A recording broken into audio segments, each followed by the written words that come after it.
வணக்கம். நமது 63 நாயன்மார்களுடைய வரலாறை தெள்ள தெளிவாக ஒவ்வொரு வாரத்திலும் நமது தமிழ்ச்சங்க உறுப்பினர்கள் 63 நாயன்மார்களை பற்றி அழகாக பேசிக் கொண்டிருக்கிறார்கள். இந்த வாரத்தில் எனக்கு கொடுக்கப்பட்ட நாயன்மார் இடம்களி நாயனார். பட்டினத்தார் அவர்களுடைய வழியாக வந்தவர். பட்டினத்தாருடைய வரிகளுக்கு இணங்க சிவ தொண்டுகளை நாளடியில் சொன்னவர் இடம்களி நாயனார் அவர்கள்.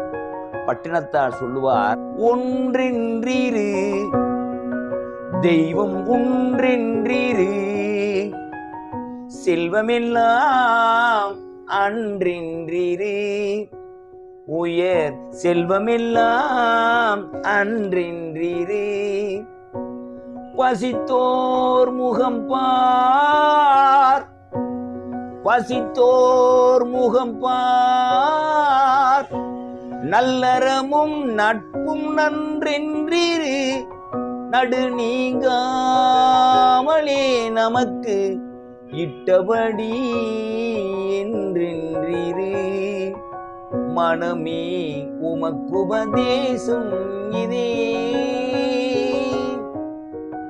அவரின் வழித்தொன்றல்தான் நமது இடம்களி நாயனாருடைய வரலாற்று சிறப்பு. இடம்களி நாயனார் ஒரு பெரிய சிவ தொண்டு புரிபவர், ஒரு குறுநில மன்னர்.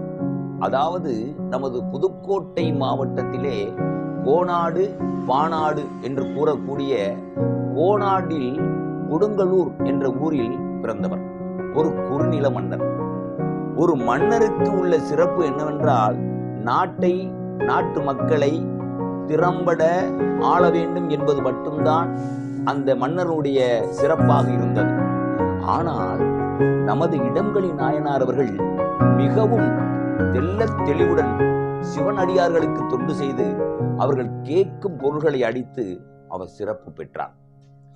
இடம்களி நாயனாருடைய சிறப்புகளில் இன்னும் சொல்ல போனால், பொன் பொருள், ஒரு பொருளை கொடுத்து பொன்னை வாங்க வேண்டும் என்று தனது கிடங்கில் நெற்களஞ்சியங்களை எல்லாம் வைத்து அதையெல்லாம் கொடுத்து பொன்னை சேர்த்து அனைத்தையுமே சிவனடியார்களுக்கு அள்ளி தெளித்துக் கொண்டிருந்தார் நமது இடம்களி நாயனார் அவர்கள். அவர் ஒருமுறை இடம்களி நாயனார் வாழ்ந்த இடத்திலே ஒரு சிவனடியார் தன் அரசர் இடம்களி நாயனாருக்கு தெரியாமலே ஒரு சிவத்தொண்டை தன் எளிய வறுமையில் இருந்தாலும் உணவு களஞ்சியங்களை தன் நெற்குடங்களில் உள்ளதை எல்லாம் சிவனடியார்களுக்கும் ஏழைகளுக்கும் பகிர்ந்தளித்துக் கொண்டிருந்தார் ஒரு ஏழை சிவனடியார். பஞ்சகாலம் நெருங்கிவிட்டது.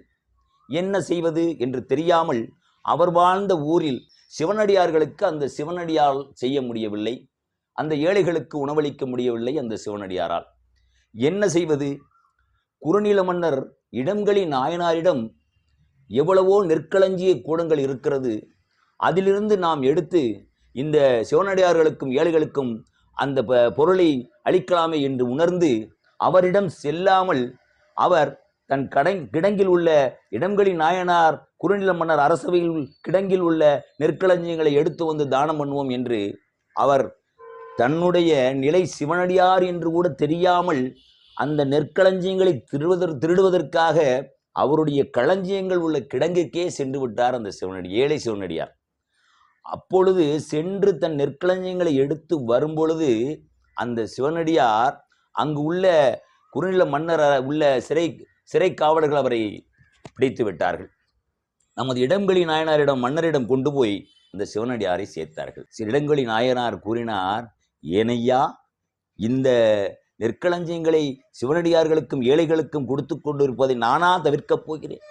இவ்வளவு பெரிய நான் செய்யாத ஒரு தொண்டை நீ சிறப்பாக செய்து கொண்டிருக்கும் பொழுது எனக்கு எதற்கையா நெற்களஞ்சிய கூடம்? யார் வந்தாலும், எத்தனை பேர் வந்தாலும் என் நெற்களஞ்சிய கிடங்குகள் திறந்தே இருக்க வேண்டும், அனைத்துமே மக்களுக்கு சென்றடைய வேண்டும் என்று சொன்னவர்தான் நம் இடம்களி நாயனார் அவர்கள். பொன்னும் பொருளும் இரண்டையுமே கொடுத்து வாழ்ந்த அந்த நாயனாரை நாம் வாழ்த்த வேண்டாமா?